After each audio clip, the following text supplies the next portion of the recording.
Good evening, ladies and gentlemen. Welcome to the September 4th, 2012 meeting of the Currituck County Board of Commissioners. Good to see all of you here. We had a work session at 6 o'clock. I'd like to report that we discussed briefly the issue of Internet gaming, and the board voted to defer any action on that matter until after the state Supreme Court had argued and made a decision on that case later this year. And we'll move into the course of the meeting here tonight. We have Reverend Ricky Bishop here from Cornjop Baptist Church. If you'd come up and lead us in the invocation and then the Pledge of Allegiance, if you folks would stand, please. Let's pray. Father, we take this time just to acknowledge you as we begin these proceedings. We acknowledge your sovereignty and your grace and blessings on all of us. We thank you that you made us part of a community, and we realize that with that blessing comes responsibility. We thank you for our leaders and our public servants that work to keep us safe and well. And we pray, oh God, for your guidance and your grace and your wisdom be upon them in discerning matters that matter to all of us. And we just thank you for the special people that take their time and give of themselves to this community. Pray your blessings on everything that takes place tonight in Jesus' name. Amen. Amen. Pledge allegiance to the flag of the United States of America and to the republic which stands, one nation, under God, indivisible, with liberty and justice for all. Thank you. Be seated. First item is approval of the agenda, and I've got one item to add. We have an application for the North Carolina Rural Center Building Reuse Grant. And hearing no objection, I'd like to add that to the consent agenda. So moved. Okay. And good motion. Second. I'll second it. Okay. And all in favor? Aye. Opposed? Okay. Agenda's approved. Public comment period. I have two people signed up to speak. Mr. Earl Roundtree, you'd like to address the bridge, and let me explain for everybody. I think everybody knows that this is a period where we allow anyone to address the Board of Commissioners about any item of interest to them that they'd like to discuss, and we allow you 3 minutes for doing that. So if you'd introduce yourself, name and address, please, for the record, Mr. Roundtree. I'm Earl Roundtree from Sunbury, North Carolina, Gates County. I actually come over here just to visit to some extent and get some information from one of your county employees who's been very helpful. But also I read a lot about the bridge, and some of you younger people here might not realize it, but this thing had been discussed, Paul, for 30 years. 27 years ago, and I didn't think about it, but 27 years ago, when you were a young guy, and I went to Raleigh, huh? Just a baby. Just a baby. You were old enough to vote, though. I remember that. But, you know, it has gone on that long because it was being discussed in 1985 in Raleigh, because I know I was up there discussing it. And it's still, I read what's in the paper, and y'all read about it and hear about it firsthand, and it's a tough issue to get through. And the only chance, and part of the reason I come over here and met Paul Martin, which I'd heard a great deal about, and I've seen him in here but never talked to him, the only chance that we really got, I think, is put Bill Cook in the Senate and hope that we can get some concessions from the leadership from out west to get this project going. But I think you all know this, and I'll say it for public record, that politics are politics.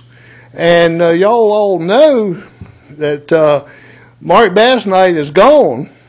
Stan White's got Mark Basnight's fingerprints all over him.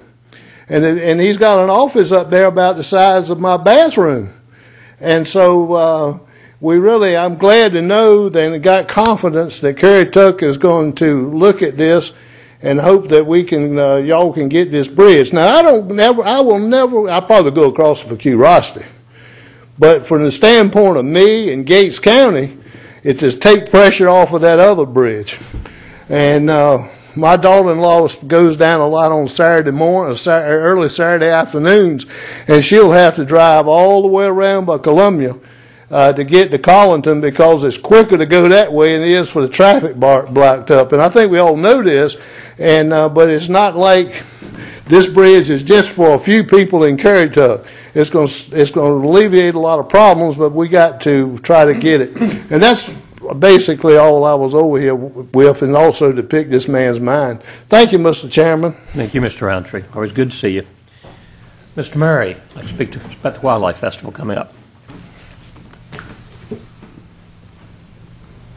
My name's John Murray, live 148 Coinjock Development Road, and I'm this year's chairman for the Currituck Wildlife Festival. Great. It'll be this weekend, Saturday and Sunday. Saturday from 10 till 5, Sunday 10 till 4, silent auction on Sunday at 2 o'clock. The Wildlife Festival is a primary means for our club to generate revenues to support our community. This will be our 9th show, our 9th year. Last 8 years, we've contributed over $22,000 in scholarships to high school seniors. This year alone, we've helped with 4 wheelchair ramps, various charitable organizations within the community. It's a worthwhile show. It's a worthwhile effort. Hope you all and residents of the county can come on out and see us. This year's show is dedicated to Ambrose Hambone Twyford. He's a Coinjock resident. I don't have a copy of this year's book with us. This is last year's. I'll leave these. This year's book, we have several really good articles on some of our local people, including we have a page dedicated to Bobby Henley, who was a primary member of our club, helped started re-energize the Wildlife Festival. But be here this weekend. We have some ducks from Sylvan Heights coming. They have over 2,000 different ducks. If you've never been to Sylvan Heights, it's a worthwhile trip. It's an inexpensive day trip for a family. They have ducks from every continent in the world there. That's it. Anybody have any questions? No, it's a great event. I encourage everybody to turn out for it. I've enjoyed it every year. Thank you, And Chairman. Thank you, Commissioner. Appreciate the good work you guys are doing. Thank you, sir. Now, if anybody else missed a chance to sign up, would like to speak, now's your time. If not, Ms. Gilbert, would you like to? Yeah, Mr. Chairman, I would like to address, I've had tremendous amount of phone calls from the Shingle Landing development on the permit and preliminary plat that we have approved for Phase 2, that the 60-day window has expired. I've spoken briefly with Mr. Woody and plenty of the homeowners, and have had an opportunity to speak to Mr. Old. So if you will, Ben, if you'll kind of give us an update of where we are with the Shingle Landing Phase 1 project.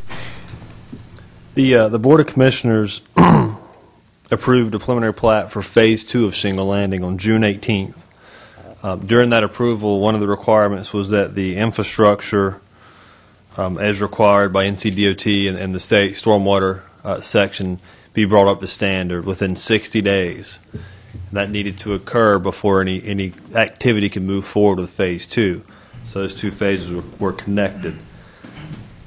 The 60-day timeline for those improvements has expired. It's passed. I understand that the majority of the improvements are completed at this point. However, what staff needs is we need and this is one of the conditions of the approval, we need a certification from the developer or his engineer stating that the improvements are installed and certified to be done accurately. So where we're at now is we're waiting for that follow-up from the developer. And we have, I think late last week, sent a letter or a composed letter to send out requesting that information. Okay, and I've briefly spoken to Mr. Old, so would you address that, the issues that we've talked about, Mr. Old, so that the public and the homeowners are aware of where we are with this project? Yes, to the best of my knowledge, and certainly I have knowledge of the project I was out there today, everything is where it should be. The main thing we're waiting on right now is a letter from Eddie Hyman, and I believe all the work has been done, checking the elevations of the ditch as they are as built at this point in time. Now, there were some areas, 2 areas, that needed some special attention that has been done over the last few days. That was in front of Mr. Ferris's house, and that area was regraded, and erosion control matting was put down, and that is to Mr. Ferris. Mr. Ferris seems to be happy with that. And then today there was about an inch of soil added back into the ditch in front of Mr. and Mrs. Garmitis, and Mr. Williams took care of that. The roads, the asphalt's been applied. The Alan Russell with NCDOT has ridden the subdivision 3 weeks ago and said that it met his approval. The stop signs have been raised. The sidewalks have all been fixed. And like I say, the ditches are what we're waiting on now, certification from Eddie Hyman. Countryscapes, Gary and Clay Cartwright have fixed those ditches. So to the best of my knowledge, everything is complete, except hydroseeding those ditches with grass seed, which we'll do as soon as we have a letter from Mr. Hyman saying that everything meets the as-built standards. Thank you. And you're also waiting on that letter from DOT, and that'll satisfy your needs with the ditches and the roads, correct? So Mr. Hyman will certify those ditches, and DOT doesn't certify ditches, but Thanks, Mr. Old. Hyman does. I brought this up because I have been bombarded with telephone calls, with emails, things like that, because I was going to make a request to hear to schedule and initiate a revocation of proceedings. But at this point in time, Mr. Woody, I think that we're at a point that they will get things satisfied within the next 2 weeks, or should I make that? We'll make sure we follow up with Mr. Williams this week to gauge what the status is or where that is in the process, and we can inform the board of that after we've done that. Okay. Well, I owe it to the homeowners and to the business developers to find this accord and try to get things settled and make sure that they're going as. If any of those issues from those homeowners have not been addressed, if they would contact either Mr. Williams or myself, Will do. That would be a great help. My cell phone number is 207-3002. Call me. Thank you. Yes, ma'am. Thanks, Mr. Woody. All right, anyone else for public comment? Seeing no one, I'll close the public comment period, then we'll move on to the agenda. Public hearings. Item A, public hearing and action, PB 06-24, Laurel Woods Estates, Phase 1A, request for an amended preliminary plat special use permit approval for a 4-lot phase of Laurel Woods Estates located on the west side of NC 168, Currituck Highway, half-mile north of the intersection of Bells Island Road, tax map 50, parcel 70D, Crawford Township. And since it's a special use permit, anyone who wants to address this matter will have to be sworn in. But it's going to be sworn in to testify. Put your left hand on the Bible and your right, raise your right hand. As well? Yeah, you plan to speak? Yep. You just swear to tell the truth, the whole truth, and nothing but the truth, so help you God. I do. All right. You can be seated, Mr. Woody, if you'll give us a discussion on this, please. Okay, I'll be brief. Laurel Woods is a subdivision here in the courthouse area that was approved several years ago. As the board can obviously see, Phase 1 has been platted. Infrastructure is installed in that phase. You can see houses being built.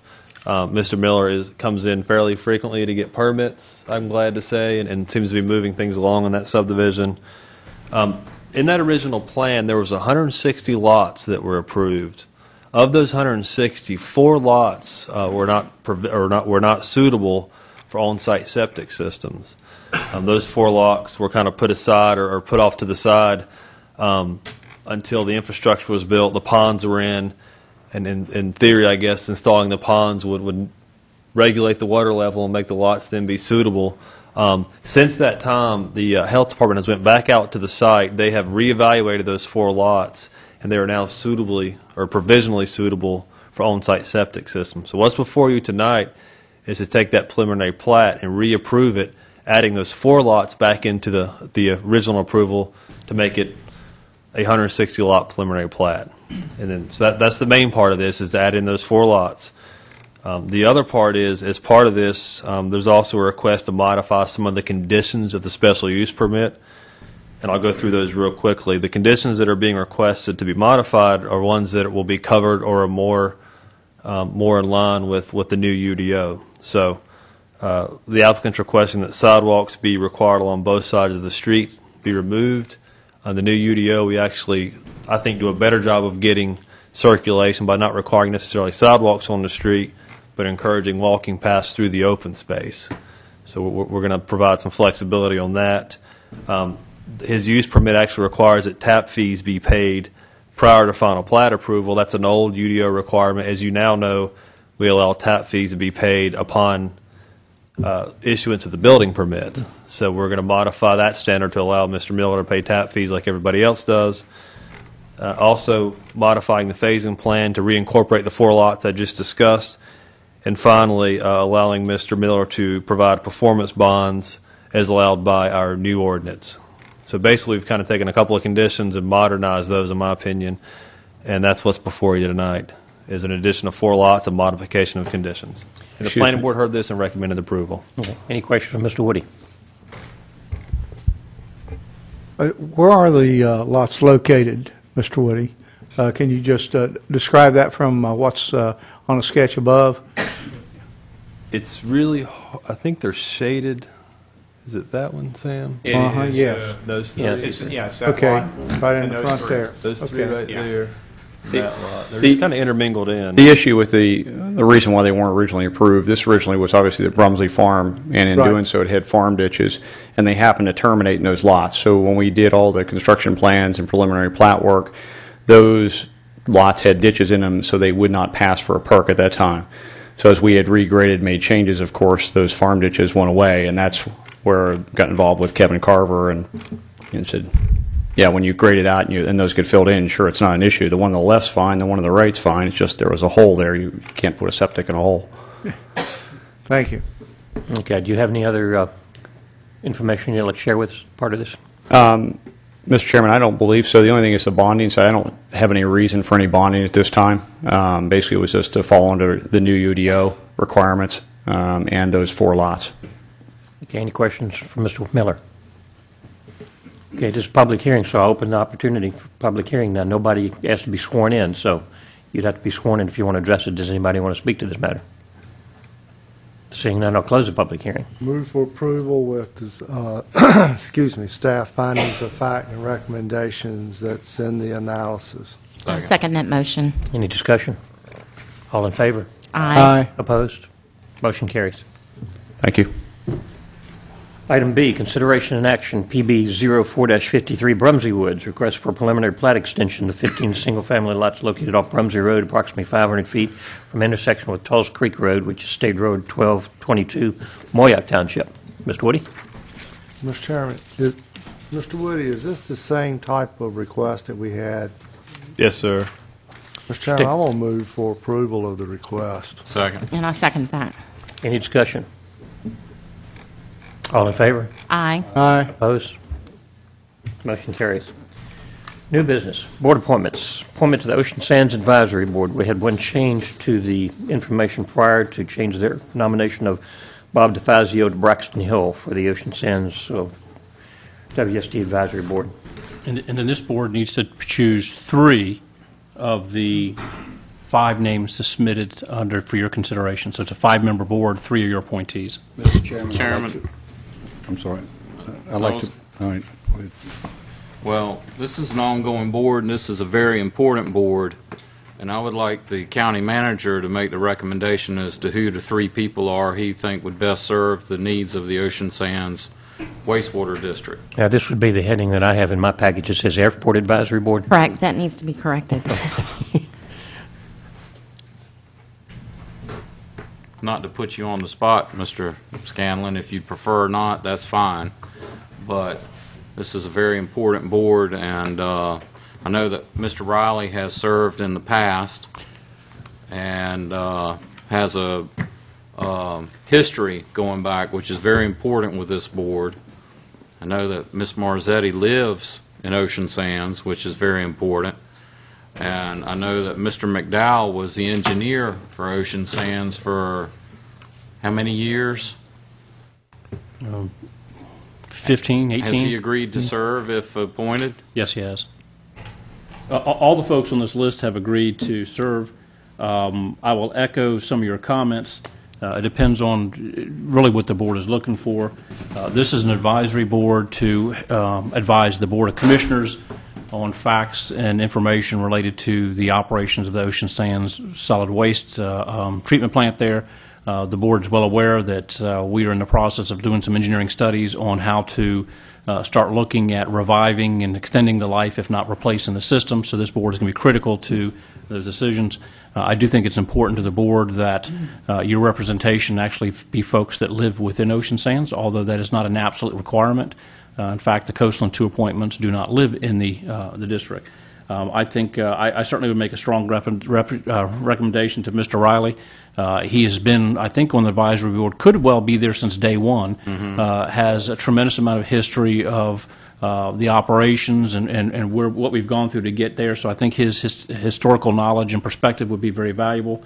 I think Barbara Marzetti is a leader in the community as well as a resident in Ocean Sands. I think she would be a very strong member. I'm not sure if I have a very strong, if I had to choose the third one out of the three that's appointed there.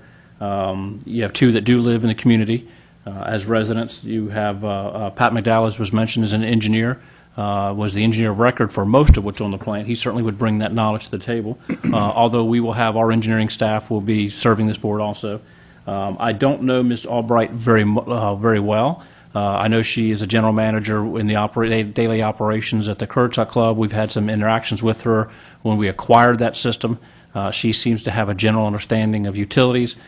She is a homeowner in Ocean Sands. So I think she brings a bit of a utility background and some management. So I think any one of the three of those probably would be a good last choice. Mr. Taylor also lives in Ocean Sands, correct? I believe he does, yes.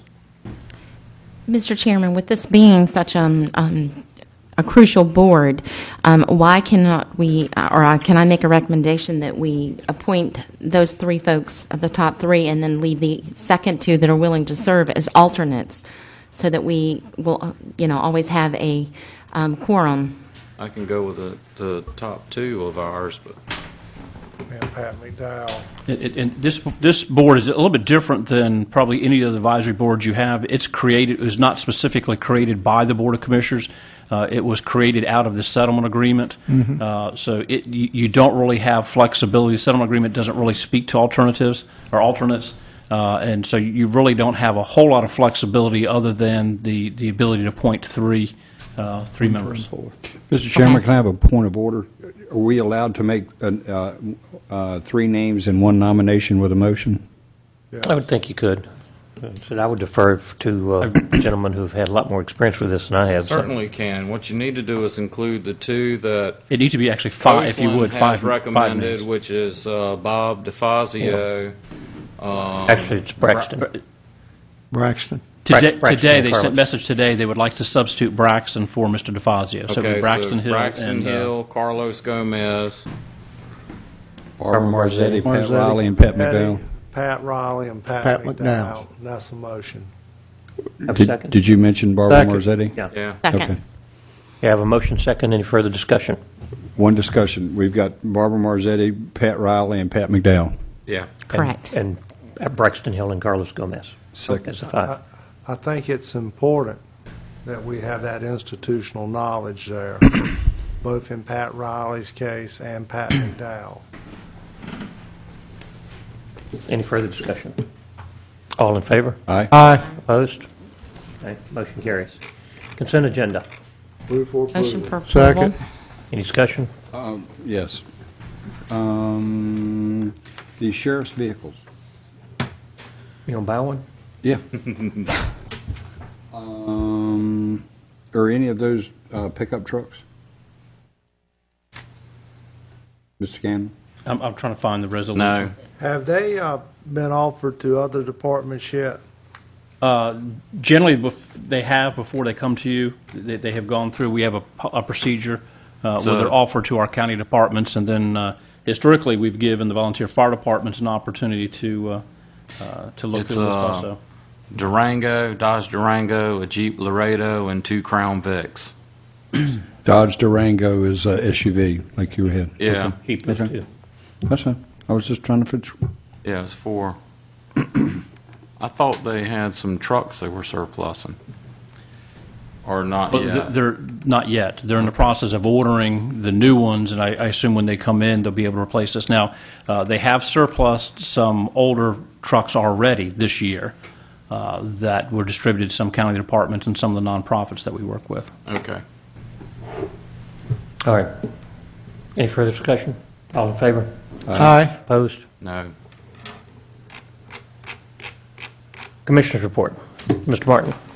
I don't know, like to say, at the RPO meeting for transportation 2 weeks ago, we were given updates on the roads in northeast North Carolina. And folks, when you drive through Elizabeth City and Camden, that highway project there will be ongoing until 2015. So don't look for anything quick to happen. And that's just a heads up there.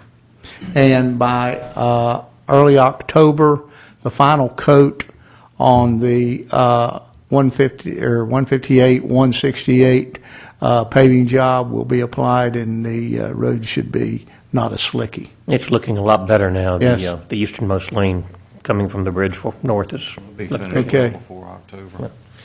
That's all I have, sir. And Mr. Etheridge? I want to follow up on something Mr. Roundtree said in his remarks. That bridge is important to Gates County because that bridge is an economic generator. You would be surprised the number of people that live in Gates County, Camden, Pasquotank, Perquimans that work over on the Outer Banks.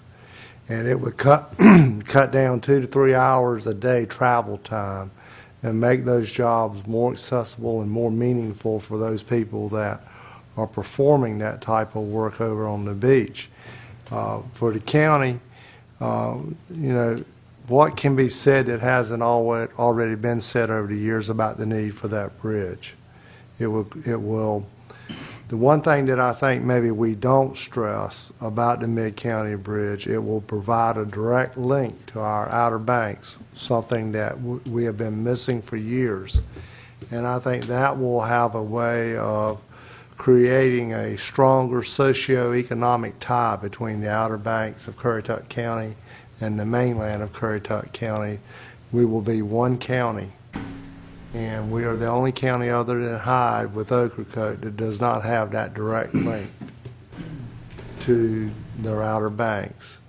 And this has probably been the most studied project and long anticipated project, because I think Earl was getting ready to say, you were on the highway. Yeah, that's when it was, I know that it was first brought up. So it's been in the tip since 1988, I think, or 87. So we've been very patient in waiting our turn on this, and it's time to take whatever we need to do to get this bridge built. Mr. Chairman, could I respond a little bit to Owens, when he used my name? Actually, I'd like to move the meeting along if you don't mind. I know you would like to, but he used my name. But anyway, don't do that maybe anymore. you don't want the bridge. Mr. O'Neill. I have nothing.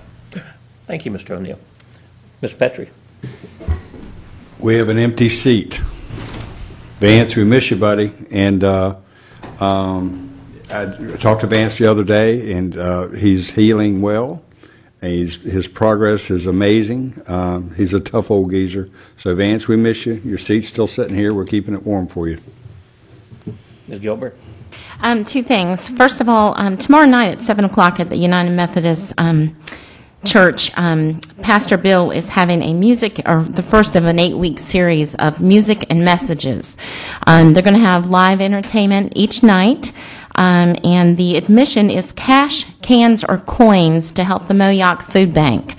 I spoke with him today, and for the first 30 minutes of the Moyock Food Bank, they served 14 families. So the Moyock Food Bank will service anyone in the 27958 zip code. So if you are in need or want to help benefit the Moyock Food Bank, please come to the Moyock United Methodist Church each Wednesday night for the next 8 weeks for music and messages. The second thing that I would like to talk about, the food bank is open on Tuesdays and Thursdays from 2 until 4.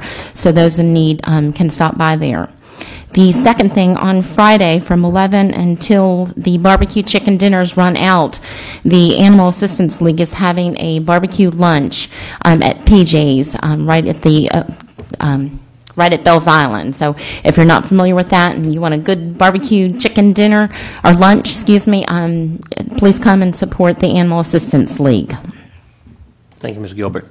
The only thing I'd like to mention in the consent agenda, I didn't mention it at the time, but I do have a resolution for proclamation of Currituck County Wine Appreciation Month.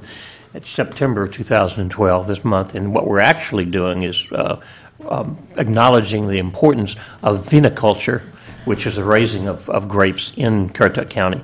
And in fact, it's an important part of all of northeastern North Carolina. So those of you who weren't aware of it, there's information on the county website about it. And I think you'll find it very interesting. There's a huge wealth of information on the various state agency websites, too, about grapes and vineyards and winemaking. And also in Virginia, the VPI is a repository of information regarding that. Mr. Scanlon. Nothing tonight, thank you. All right, thank you. We have a closed session scheduled and then a Tourism Development Authority meeting. Mr. O'Neill and I discussed what we'd like to do is recess and do the Tourism Development Authority meeting and then go back and do the closed session if we can do that, so we don't have to hold everybody up for that. So moved that we recess the Commissioners' meeting, reconvene as Tourism Development Authority. Second that motion. All in favor? Aye. All right. We recess the meeting, Commissioner meeting, then we're going to open the meeting as a Tourism Development Authority. Budget amendments on the occupancy tax, Mrs. Scanlon. Mr. Chair, you have a series of budget amendments, and I'll be happy to answer any questions you might have on any one of those individually. Anybody? All look pretty straightforward to move for approval. All in favor? Aye. Opposed? Okay, and I'll adjourn the Tourism Development Authority. Have a motion to that effect? So moved. And reconvene as And reconvene as the Board of Commissioners. Second. Okay, all in favor? Aye. Aye. Opposed? Okay. Thank you very much for coming. We're going in closed session now. Mr. Chairman, I make a motion we go into closed session as advertised in the agenda for the purposes as stated. Right, okay. Second. Do I need to read the whole thing? You think you covered it? I think he's alluded to the language in the agenda.